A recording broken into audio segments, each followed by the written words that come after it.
شکرانے کی جتنی بھی صورتیں ہیں، جو اپنے ذوق کے مطابق جس کو بھی ادا کرے وہ اس کی طرف سے اظہار محبت ہوگا۔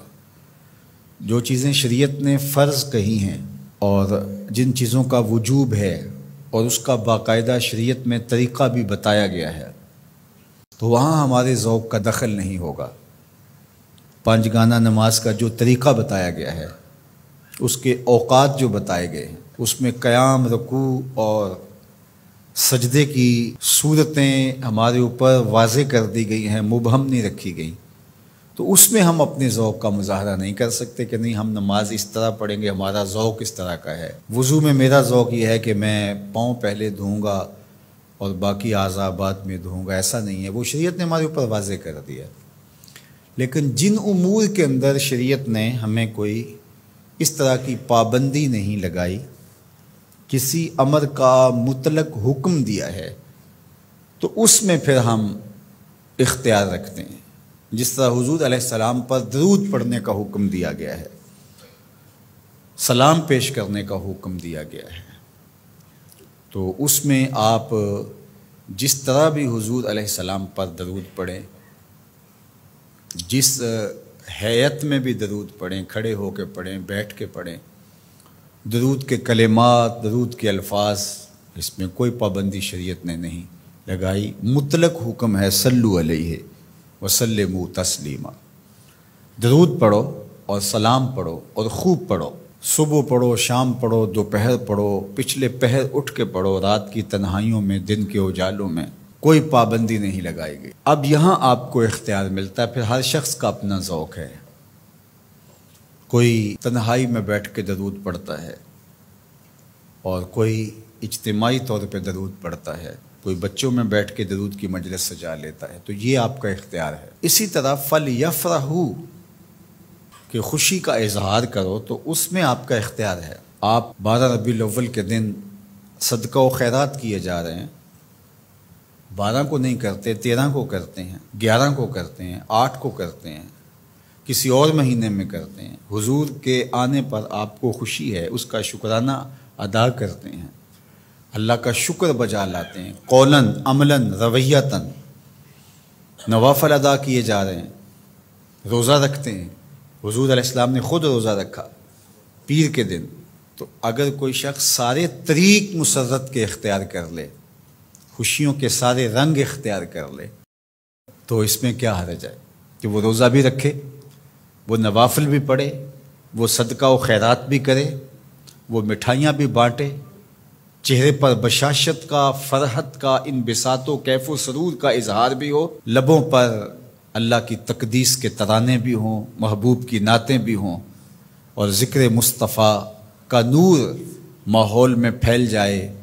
اور وہ اللہ کا شکر بجا لا رہا ہو اور اس کا رواں رواں بول رہا ہو کہ مجھے حضور کے آنے پہ مسرت ہے، خوشی ہے،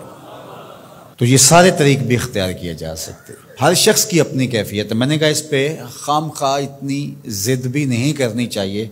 کہ جو میرا ذوق ہے ہر شخص کو ذوق کے مطابق ہی آنا پڑے گا، یہ نہیں ہے۔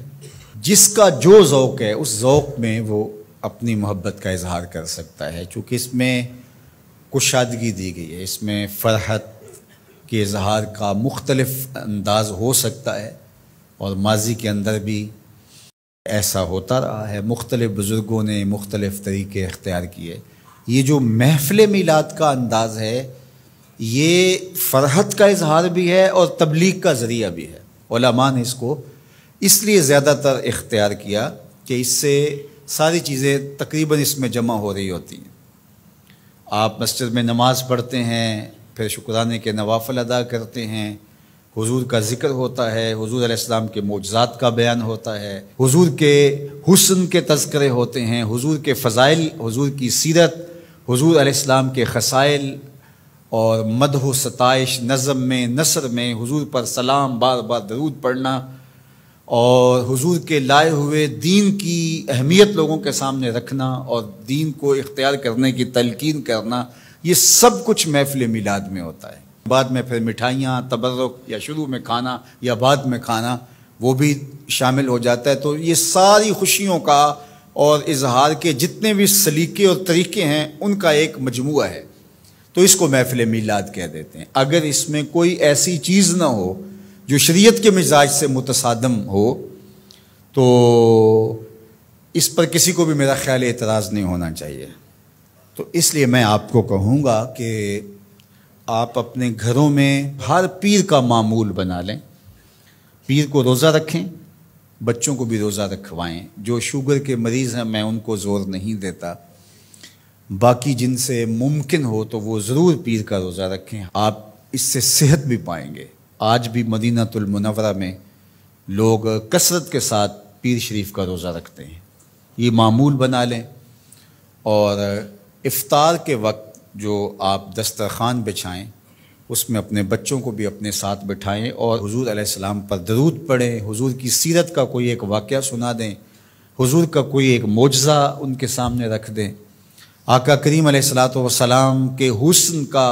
قصیدہ ان کے سامنے پڑھ دیں، کسی عضو بدن کی خوبصورتی